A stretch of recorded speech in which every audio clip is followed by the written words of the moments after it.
I never imagined it would happen. When you think of a honeymoon, you think of idyllic moments, walks on the beach, the sound of waves crashing on the shore, and hands intertwined under a starry sky. That was exactly what I had dreamed of, what I had imagined for months during the planning.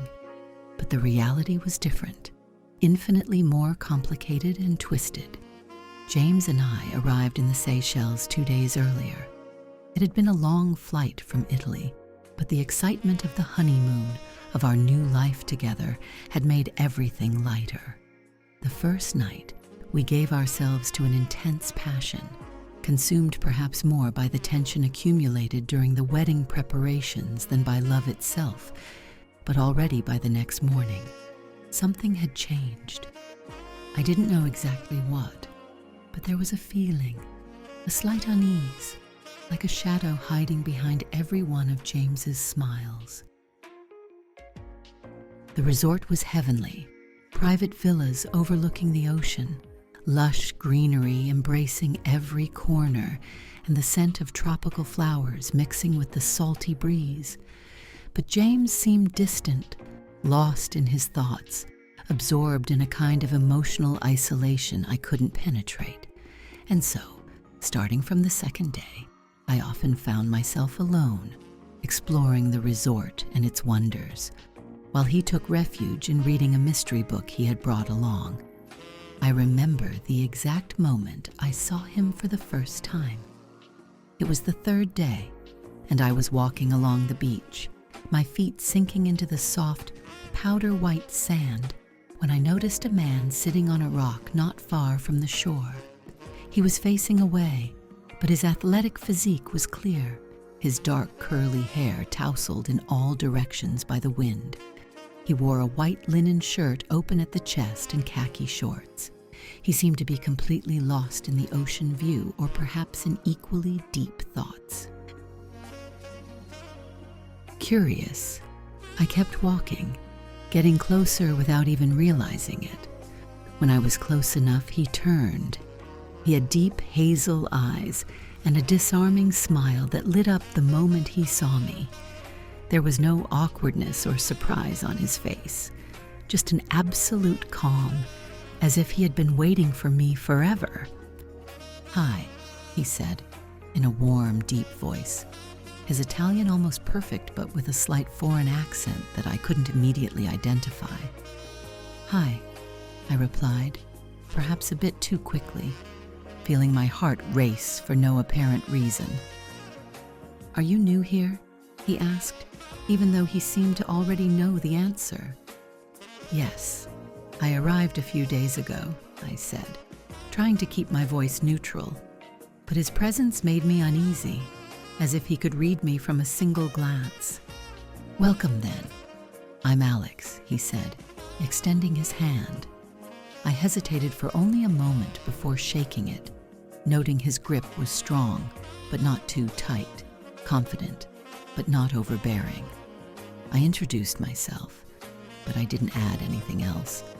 Maybe I should have mentioned my husband, the honeymoon, explained my situation right away. But something held me back. Perhaps it was the desire to be seen as a woman, not just a newly married wife. Perhaps it was a latent curiosity starting to grow in my chest. We talked for a while. He told me he was French, from Marseille, a travel photographer who had decided to take a break to seek new inspiration. He listened attentively, his eyes never leaving mine, as if every word I said were of vital importance. It had been so long since I felt so listened to, so seen. James, despite always being a caring man, had recently seemed distant, as if we were two planets, revolving around the same sun, but on opposite orbits. That day, and in the days that followed, I met Alex several times, sometimes by chance, sometimes less so. We began to talk more often, walk together along the beach, or sit at the resort's bar, sipping a drink at sunset. He was always kind, never intrusive, but there was something in his eyes, an intensity, that made my heart beat irregularly. I didn't dare tell James about these meetings. After all, there was nothing wrong with innocent conversation. But I knew that something inside me was beginning to change. The turning point came one evening when James told me he would be going fishing offshore with some of the other guests.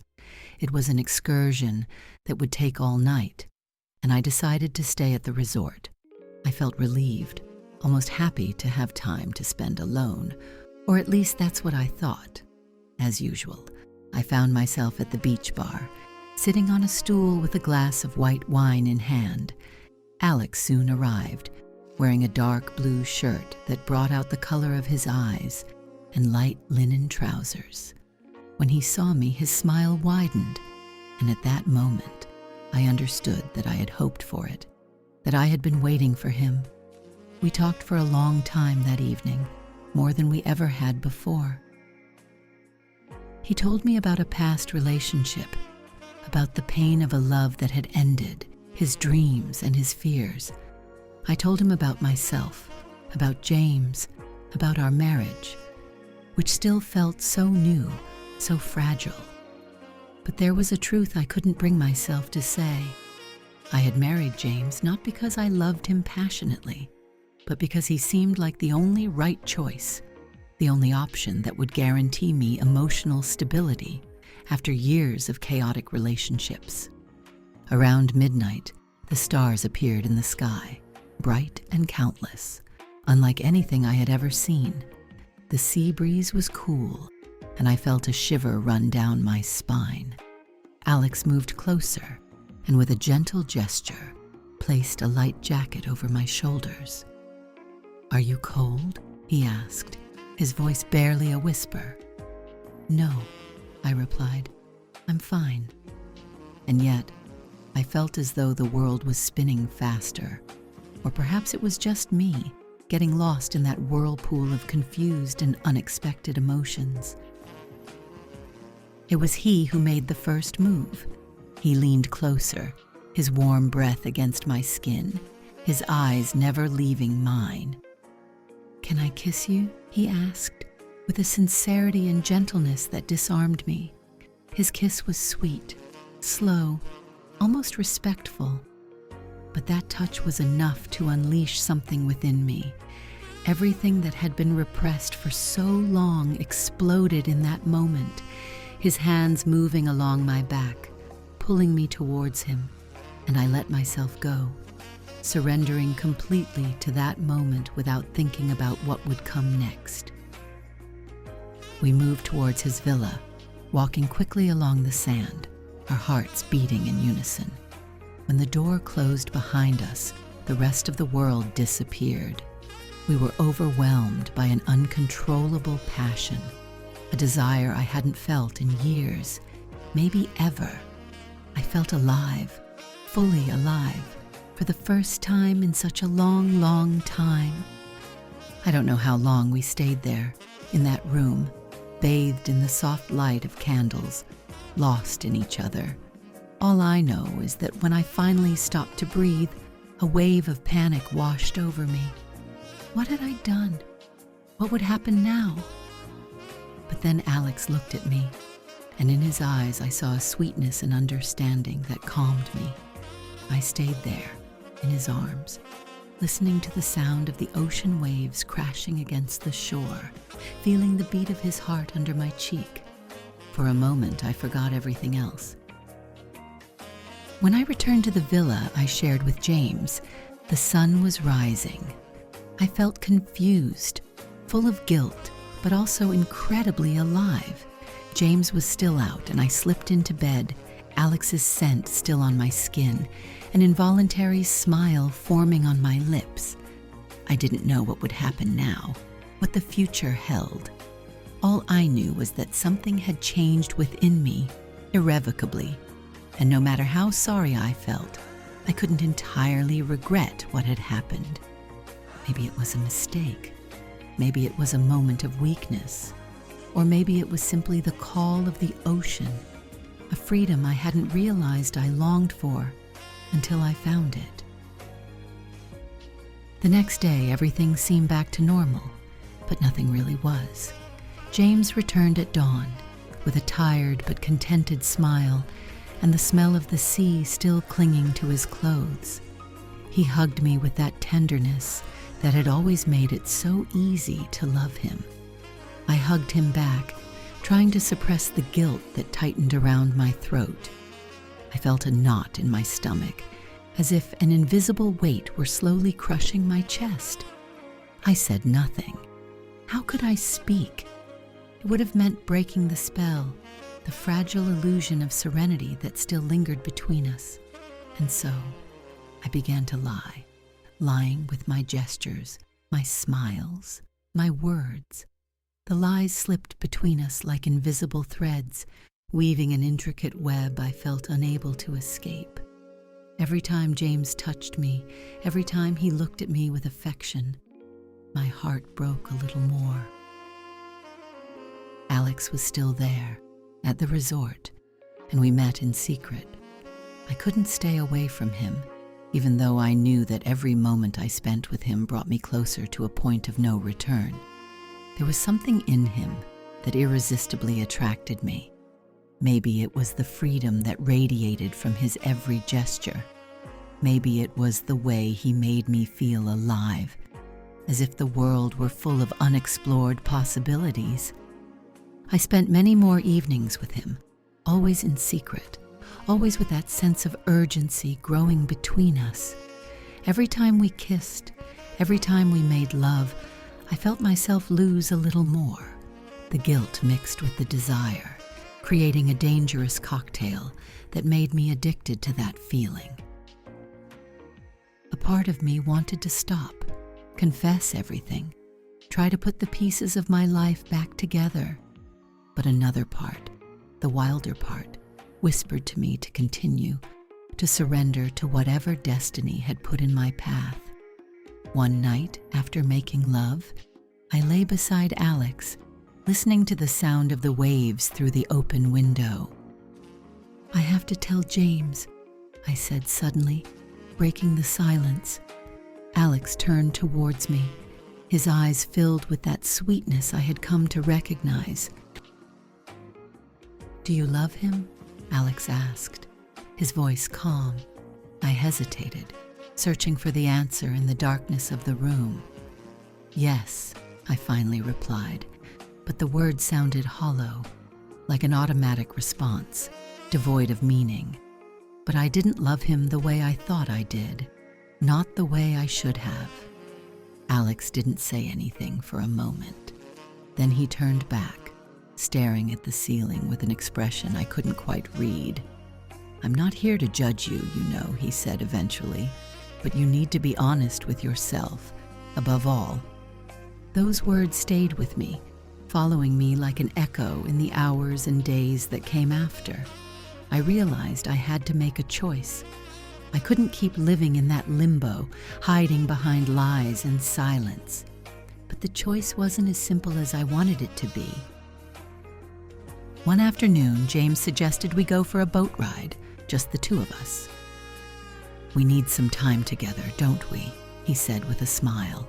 I nodded, trying to hide the tension that gripped me. The boat moved slowly away from the shore, pushed by the calm ocean waves.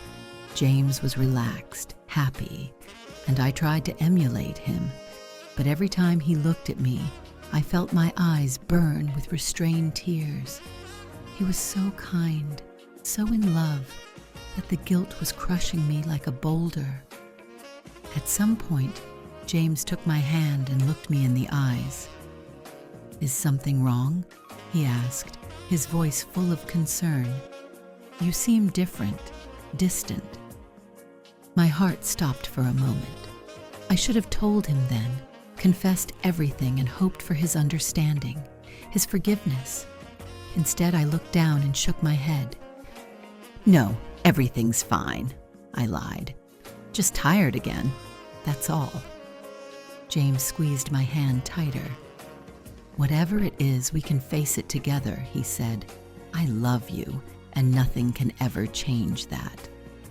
I felt the tears running down my cheeks, and I hated myself for my weakness. I should have said it, should have found the courage, but I stayed silent, imprisoned by my fears.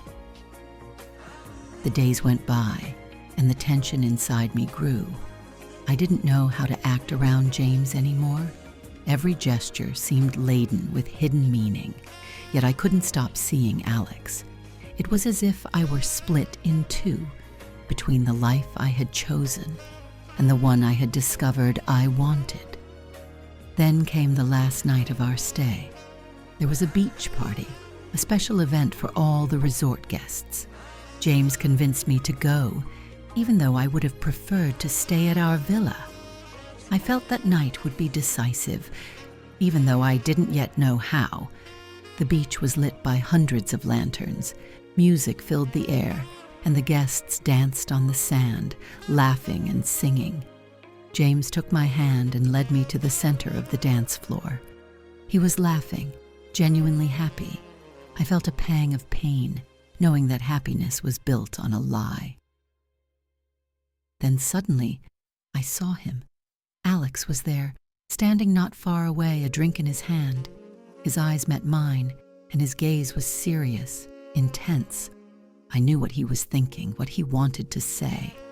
I moved toward him, letting go of James's hand. I felt his surprised gaze on me, but I didn't stop. "What are you doing?" James asked, a note of confusion in his voice. I turned toward him, trying to find the right words. "I need to talk to you," I said, my voice trembling. "I need to tell you the truth." James looked at me, and I saw the color drain from his face. "What's going on?" he asked, his voice low, tense. Alex said nothing, but his gaze was fixed on me. I felt the anxiety growing inside me, but I knew there was no more time for hesitation. I had to say it. I had to face the consequences of my actions. "I made a mistake," I began, my voice trembling. But I kept going. "A mistake I never wanted to make. I met someone." The silence fell between us like a boulder, and James took a step back, his face now completely pale. "Someone?" he repeated, his voice filled with disbelief and pain. I nodded, trying to keep eye contact, even though every part of me wanted to run away. "Yes," I said. "I met Alex, and I'm sorry, James, but I can't lie anymore. I cheated on you." The words hung in the air, heavy like stones. I watched James's face twist into an expression of pure suffering. "Why?" he asked, and he seemed like a lost child, unable to understand what was happening. I didn't have a simple answer. "I don't know," I said, and felt the tears streaming down my face. "Maybe because I felt lost. Maybe because I was searching for something I didn't have. But it's not your fault, James. It's mine." James shook his head, as if to shake off my words. "I can't believe it," he murmured. And then, without saying anything else, he turned and walked away, disappearing into the celebrating crowd. I stayed there, motionless, as the world around me kept spinning. Alex took my hand, but I pushed him away. "I have to go to him," I said, my voice a broken whisper. "Do you really want to do that?" Alex asked, the pain evident in his eyes. "Yes," I replied. "I have to." I ran through the crowd looking for James, but when I finally found him, it was too late. He was on one of the small boats, ready to sail away from me. I tried to reach him, to call out to him, but he never looked back.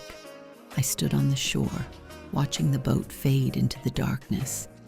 I knew I had lost something precious, something I might never find again.